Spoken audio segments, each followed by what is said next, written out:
फिर दरबार की अपनी व्यवस्था है भाई। देखो घर में मेहमान आते हैं,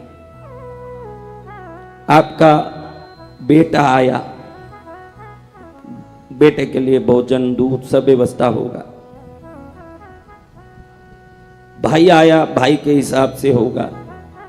जमाई आएगा तो थोड़ा फर्क पड़ेगा क्या घर में व्यवस्था में? जी जी। क्यों, उसके दो नाक हैं क्या? हाँ? नाक कितने हैं?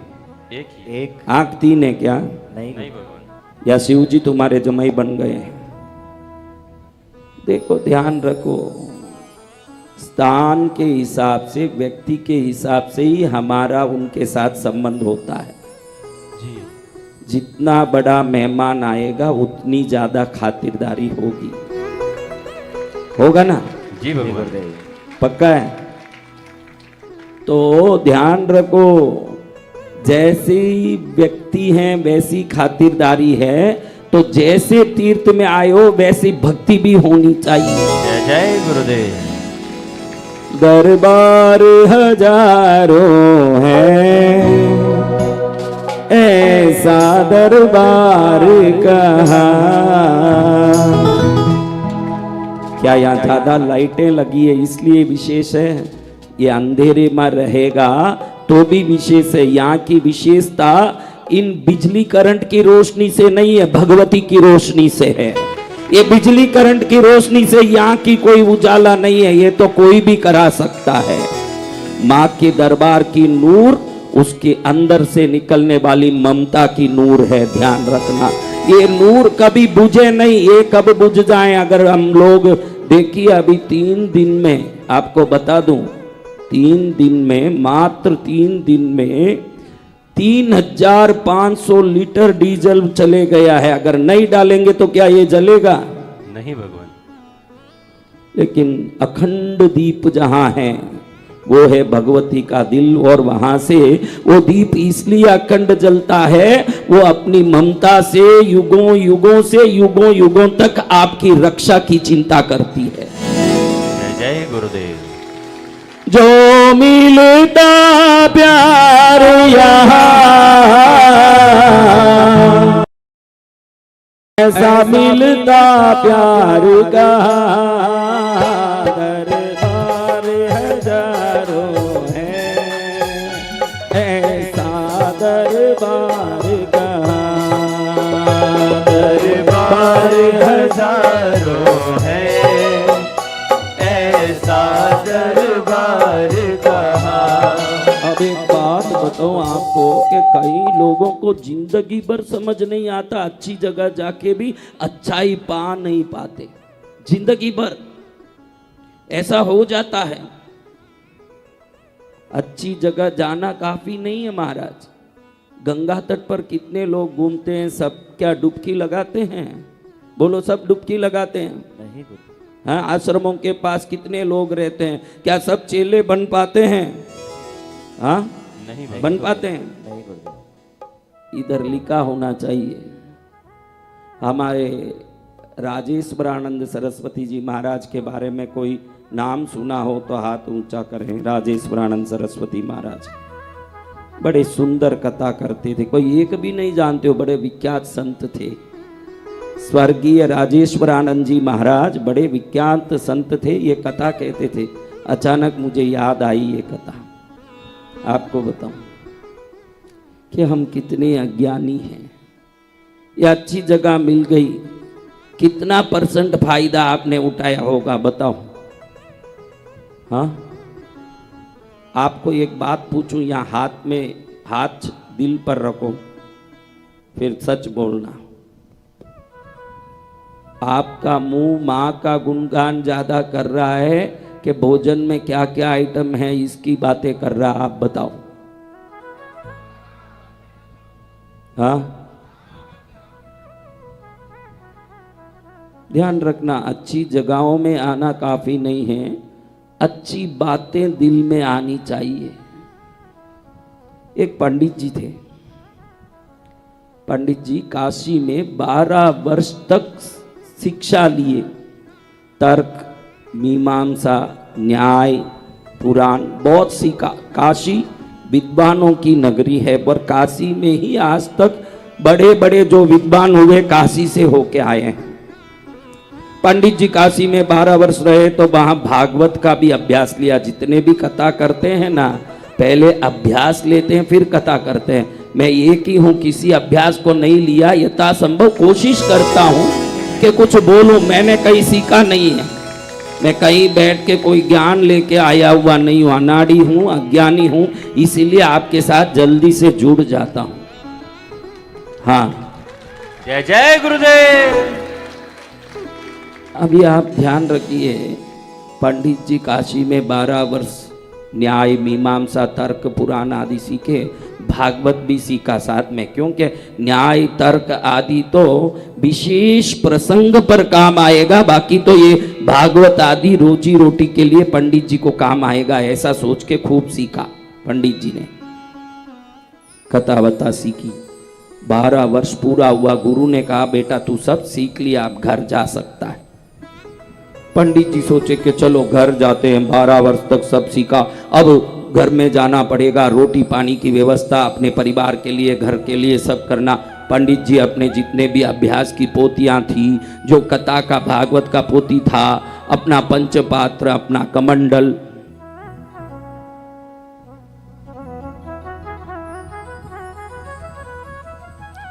सब उठा करके चल दिए। ट्रेन में बैठे पंडित जी। किधर बैठे भाई? ट्रेन में। पंडित जी ट्रेन में बैठ के टिकट विकेट ली, ट्रेन में बैठ के सीताराम सीताराम सीताराम सीताराम सीताराम सीताराम करते रहे। अचानक स्टेशन आया, पंडित जी को लगा कि एक पानी का बोतल खरीद लो। जेब में हाथ डाला पंडित जी ने, हाथ उस पार निकल गया। अरे क्या ताली बजाता नालायक, कहां ताली बजाना है? जेब में हाथ डाला, हाथ उस पार निकल गया ने, किसी ने पिक पॉकेट मार लिया। ये सीताराम सीताराम करते रहे, कोई राम राम कर गया। इसका काई ताली बजा रहा है? हाँ हाँ, हम तो मरगत के घर में भी हंसने वाले हैं ना, तो अब अपने को क्या समझ पड़े कि कहां ताली बजाएं।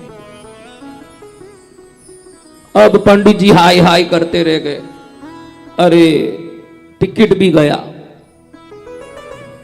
पंडित जी कोसने लगे, नालायकों, कम से कम सीताराम सीताराम करने वालों को तो छोड़ो। हाँ, सबको पकड़ते हो, कम से कम सीताराम वालों को तो छोड़ो। देखो हरिद्वार में बहुत लोग नहाते हैं, गए कभी हरिद्वार? कौन कौन गए हरिद्वार? हाँ, हरिद्वार में बहुत लोग नहाते हैं गंगा में। जी भगवान। क्या बोल के नहाते हैं? हर हर गंगे, हर हर गंगे। उनके पितृ बहुत प्रसन्न होते हैं ऊपर से, वाह हमारे पीढ़ियों वाले देखो जाके नहा रहे हैं हरिद्वार में, धन्य धन्य। हाँ भाई, हर हर गंगे ये नारे नहाते रहते हैं। उधर ही आते हैं उचक्के, चोर, लुच्चे, लफंगे, इनके पैकेट में हाथ डालने के लिए। ये करते रहते हैं हर हर गंगे। वो कहते हैं हम कर देंगे तुमको नंगे। उनके भी पितृ आकाश से देखते रहते हैं कि देखो हमारी पीढ़ियों में यही नालायक निकले जो तीर्थ स्थानों में नहाने वालों के जेब कतरते हैं। ध्यान रखना, इतना कोई देख रहा है कि नहीं, आपके पूर्वज सदा आपको देखते हैं कि मेरे वंशज कैसे हैं। उनके लिए भी सावधान रहोगे तो कल्याण है आपके लिए। जय जय। कोई देख रहे हैं या नहीं रहे हैं, आपके पूर्वज देख रहे हैं। देवताओं को देखने जैसे करने के लिए बहुत साधना करनी पड़ेगी, लेकिन आप ना बोलो तो भी आपको ही देखते रहते हैं। वो आपके ऊपर प्रेम के कारण देखने वाले आपके पूर्वज ही हैं, जो ना बोलो तो भी आपको देखेंगे, छोड़ेंगे नहीं आपको। उनकी ममता आपको ही देखने के लिए उनको बाध्य करती है। अब देखो ऐसे लोग हैं दुनिया में, कहां क्या करना समझ नहीं है। हाँ, अब पंडित जी देखे कि भाई हाई, मेरा तो जेब कतर गया, नालायक जेब में तो रुपये सब ले गया, मेरा आधार कार्ड भी ले गया और मेरी तो टिकट भी ले गया। अब पंडित जी हैं, ईमानदार हैं, आप हो तो कृष्णरी गिरी तक भी फोगट में ही सवार हो जाओ टिकट ट्रेनों में। पंडित जी थे, सोचे भाई फोगट में कैसे जाऊंगा, सिद्धांतवादी हूं, यहीं उतरना पड़ेगा, आगे कैसे गांव पहुंचूंगा। पंडित जी को याद आया, अरे 12 वर्ष तक पढ़ाई की, क्या फोगट में खाक छाना, हमने पढ़ाई की है तो यहीं कहीं उतर के भागवत कर लेंगे और भागवत के पैसे से वापस आगे घर पहुंचेंगे। हैं? मुख में हो राम नाम जपमाला हाथ में, मुख में हो राम नाम जपमाला हाथ में, तू अकेला नहीं प्यारे राम तेरे साथ में। जय जय गुरुदेव।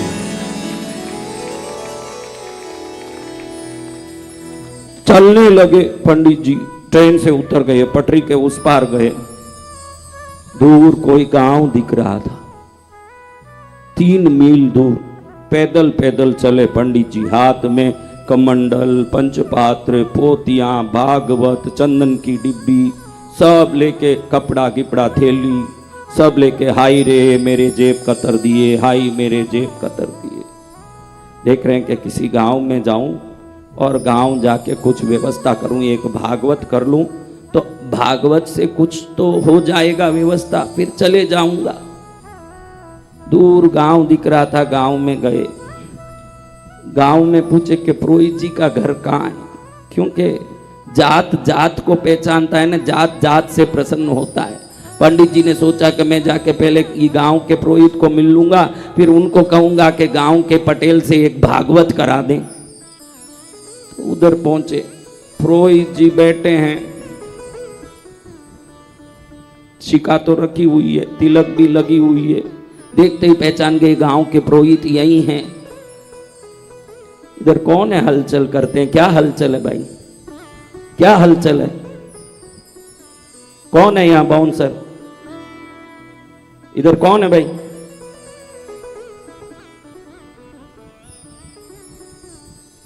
कहां गए सब लोग, इधर किसी को क्यों छोड़ता रहे, किस लिए खड़ा वहां।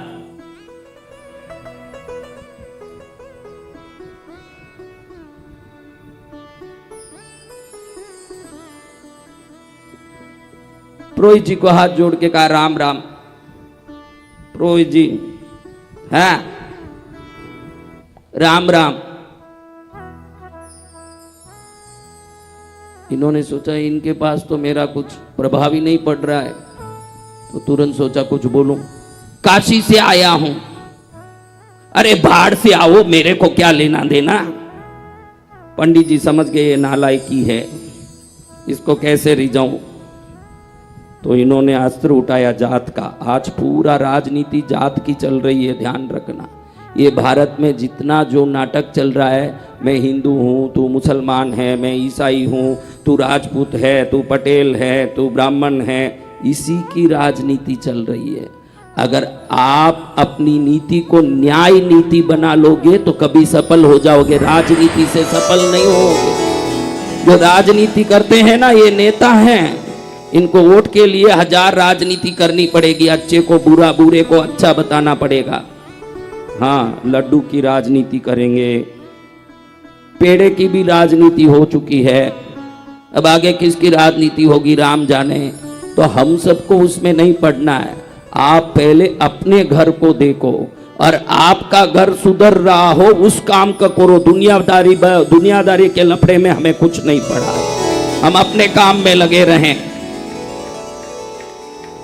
अब इन्होंने उठाया अस्त्र जात का, क्योंकि काशी का बोल के भी प्रभाव नहीं पड़ा। काशी का बोले तो पुरोहित बोले कि तू भाड़ में से आया होगा, मेरे को क्या जाने। तुरंत ये बोले, अरे हम भी ब्राह्मण हैं, आप भी ब्राह्मण हैं, ऐसे क्या कर रहे हो, थोड़ा मेरी बात तो सुनो। तो इन्होंने बोला, पंडित जी ने, पुरोहित जी ने, ठीक है बोलो, क्या बोलना है। थोड़ा सा उतरा उनका तेवर, बोले क्या बोलना है, बोलो बोलो। तो काशी वाले पंडित जी ने बोला, गांव में एक भागवत करा दीजिए पटेल जी से, गांव के पटेल को बोल के एक भागवत करा दीजिए। तो पुरोहित बोले, भागवत, क्या भागवत। पंडित जी समझ गए कि गांव बहुत जोरदार है, जो चोटी रख के तिलक लगाया है, ये पूछता हो कि भागवत क्या होता है, तो वो गांव वाले कैसे होंगे समझ गए पंडित जी कि गांव का पुरोहित ही पूछता हो भागवत क्या होता है। अरे मैं बोल रहा हूं भागवत से कल्याण होता है, पटेल जी को बोल के भागवत करा लें। पुरोहित को लगा कुछ हो रहा लगता है भागवत, तो करा ही लें, अपने गांव में भी कुछ नया होगा, आज तक नहीं हुआ ऐसा कुछ तो करने की आपकी भी इच्छा होती है ना। कृष्णगिरी में भी हम लोग हर बार सोचते हैं कि आज तक नहीं हुआ ऐसा कुछ कर लें, हर एक आदमी सोचता है। तो पुरोहित जी बोले कि भाई पटेल बहुत गर्म आदमी है हमारा, मैं पूछ के आता हूं, तुम यहां बैठो, मैं एक आदमी भेजूंगा तब आना तुम। तो पुरोहित जी गए पटेल के यहाँ। पटेल पंच में बैठा था, बहुत 10-15 लोग अपनी अपनी कथा सुना रहे हैं, दुख सुना रहे हैं, किसी की खेती की प्रॉब्लम, किसी का कोई प्रॉब्लम, किसका घरेलू प्रॉब्लम, पटेल निपटा रहा है सबको। उधर पुरोहित जी गए, पुरोहित जी जाके कहे काशी से कोई पंडित जी आए हैं। पटेल भी इनका बाप ही था, ओके, अरे भाड़ से आया होगा, मेरे को क्या जाना। अरे नहीं मेरी बात सुनो सा, कथा करा लो, भागवत करा लो।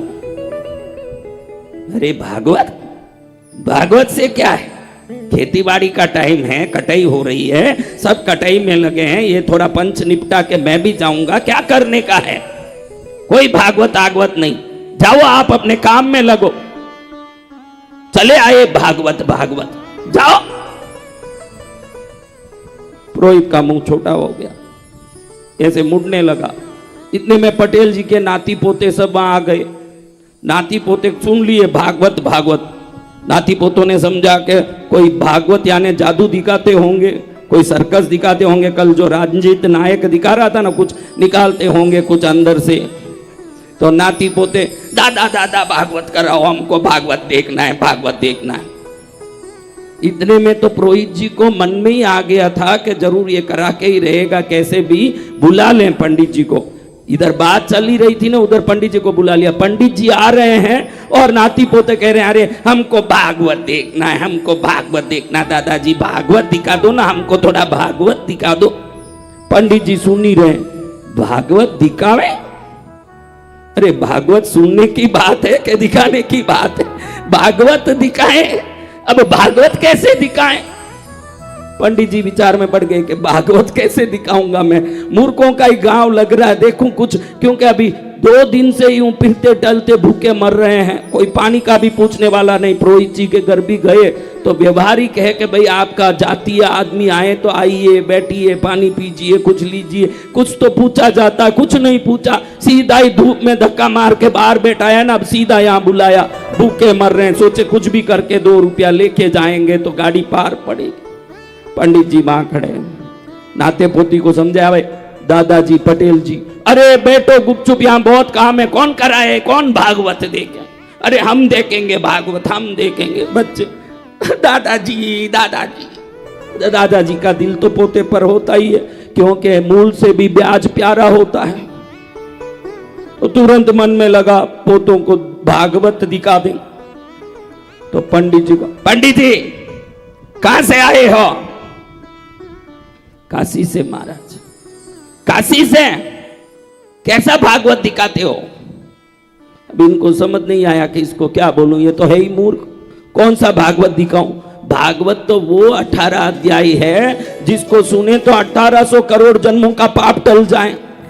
अब इसको कौन सा भागवत दिखाने की बात करूं महाराज। बड़े विचार में पड़ गए। बोले हाँ, बोले पंडित जी बोले चौकी लगवा दो, मंच सजा दो, पंडाल लगवा दो, पुण्यावाचन होगा, संकल्प होगा, फिर भागवत होगा। पटेल गरम हो गया, क्या मंच लगा दो न पंडाल डालो, तुम्हारी बाप की रखी है, भागवत करनी है, थोड़ी देर कर लो, 5 मिनट 10 मिनट, बच्चे खुश हो जाएं, राजी हो जाएं, फिर चलो अपनी जगह भागवत दिखा दो, 5 मिनट की भागवत दिखाओ। पंडित सोचे वाह, इसके पल्ले पड़े।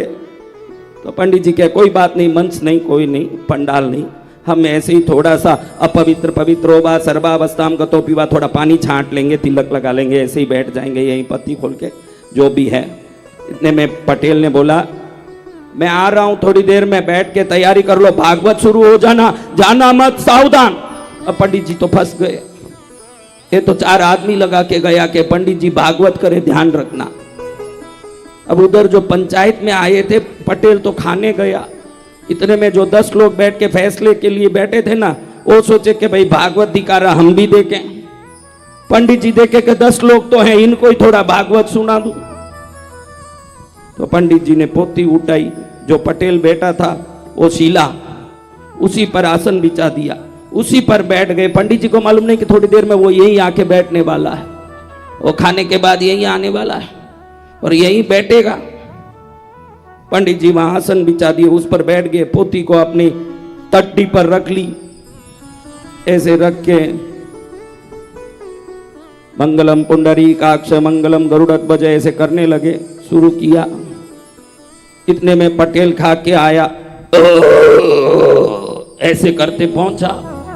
इसका आदत था खाते ही थोड़ी देर नींद लेना, भले कितने पंच वाले बैठे हों, गांव वाले बैठे हों, फैसला न्याय सब बात का होता था, खाते ही उसी आसन पर सोता।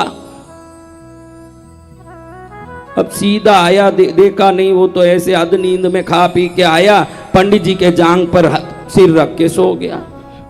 वो भारी पटेल, मुंह चियाई भारी तो शरीर उससे भारी। सिर देखो तो अपन ने कल देखा ना कुश मांडा का कद्दू वैसा, उसी को लगा दिया पंडित जी के जांग पर। पंडित जी का जांग फटे। हारे भागवत, अब क्या करूं। बच्चे पंडित जी के पास आके धोती खींचे, भागवत दिखाओ, भागवत दिखाओ, हमको जल्दी भागवत दिखाओ। पंडित जी को लगा के दे भाई, पैसा देने वाला तो यही है। ये 10 बैठे हुए तो दरिद्र नारायण कोई फैसले के लिए आए, ये तो कुछ देने से रहे। इस पटेल के भरोसे आए, ये तो सो गया। ये बच्चे क्या पैसे देंगे, ये तो धोती खोल रहे हैं मेरे, तो पैसे तो पटेल देंगे। इनको थोड़ा सा जगह के 1-2 मिनट कुछ स्तोत्र भी बोल लूंगा, राजी होके 1 रुपया भी देगा तो मेरा कुछ कल्याण होगा। तो इन्होंने पंडित जी के गाल पर 2 थपका लगा के पंडित जी ऐसे उठाने की कोशिश की। कुछ लोग ऐसे होते हैं जो नींद में उठा दो तो उनके अंदर से राक्षस जग जाए, उसी में थे पटेल जी। चाहे जो हो जाए, नींद में पटेलानी भी नहीं उठा पाती थी, उसको उठाने की जरूरत कर दी पंडित जी ने। ऐसे आंख लाल करके उठा, ऐसे एकदम लाल करके उठा और जोर से ये चपेटा मेला पंडित जी को, जोर से। नालायक मेरे को नींद से उठाता है। पंडित जी को लगा 2 दिन से भूखा हूं और मेरे को ये मार रहा पकड़ के, पैसा नहीं आवे तो जावे, आज जो होवे देख लूंगा मैं। उसको गुस्सा आया पंडित जी को। पंडित जी ने बदले में अपने भूख का क्रोध, ये मूर्खों के गांव में प्रवेश करने का क्रोध, भागवत के अपमान का क्रोध, बच्चों ने धोती खींचा उसका क्रोध, दुनिया भर के कोई 25 टाइप के क्रोध इकट्ठे हुए हैं। पटेल से भी 4 गुना लाल ज्यादा हुआ पंडित जी का आंख। आज पैसा नहीं मिले तो भी पटेल को दिखा दूंगा कि भागवत वाला कैसे होता है। फिर पंडित जी ने जोर से पटेल को एक चपाटा मेला। पटेल को आज तक कोई जोर से बोला हुआ भी नहीं जन्म से। और चपाटा का के ऐसे गिरा, अब दोनों गुत्तम गुत्ता एक दूसरे से दम दमाट ऐसे एक दूसरे रकड़ रहे। अब ऐसे ही करते करते करते गुड़ते उलटते, इतने में गांव वाले देखे भागवत आ गया, भागवत आ गया, पंडित जी के शरीर में भागवत आ गया है। देखो पंडित जी ने बोला कि भागवत आएगा। पोते दोनों ताली बजा के दादाजी और मार खाओ, भागवत आ गया, माँ भागवत आ गया, बहुत भागवत आ रहा है, गांव में भागवत आ रहा। कोई बचाने भी नहीं जावे, कोई पटेल को बचाने नहीं जावे। एक बोले अरे बचाओ, मार खा रहा पटेल, देखो एक दांत टूट गया उसका, देखो अरे बचाओ। दूसरा बोले पापी भागवत आया हुआ है, हाथ मत लगा, हम नहाए हुए नहीं है, हाथ नहीं लगाना इस समय में, भागवत का प्राकट्य हुआ है। पंडित जी कितने मुश्किल से अपने शरीर में भागवत लाए होंगे, बड़ी मुश्किल से भागवत आया है, इसलिए भागवत को तो रखना है। और कोई बचाने जाओगे अपवित्र हो, कोड़ी हो जाओगे, जल जाओगे, ध्यान रखना। अपवित्र लोग भागवत को हाथ नहीं लगाते, भागवत आई हुई है।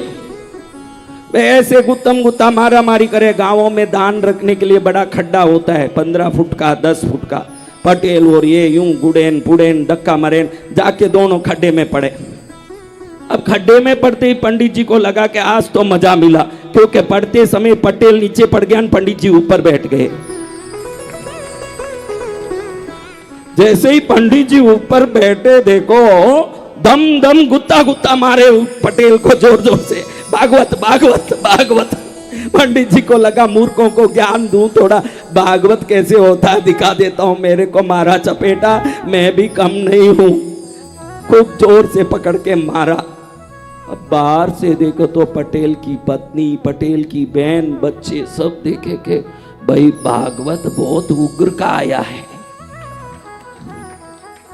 बड़ा महाभागवत आया है ये।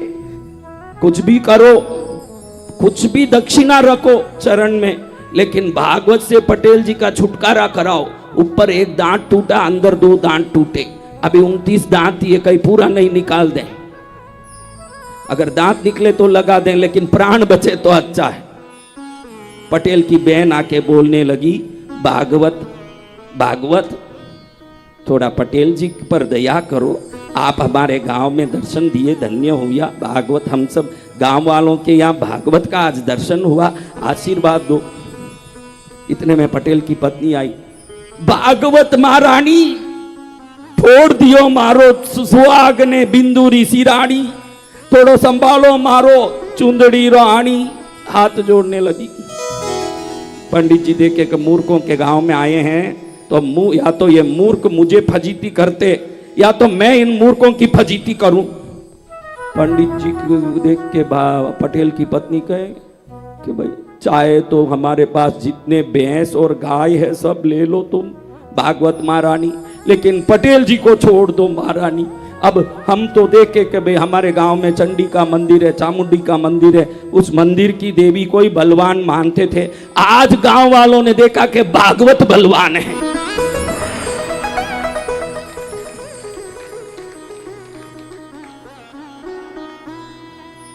पंडित जी के मैं भागवत बोल रही हूं, ऐसे आती नहीं हूं मैं, आप पर सब पर दया करके आई हूं।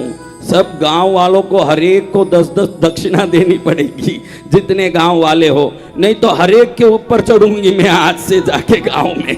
सबके ऊपर चढ़ने वाली हूं मैं, सबके ऊपर चढ़ूंगी।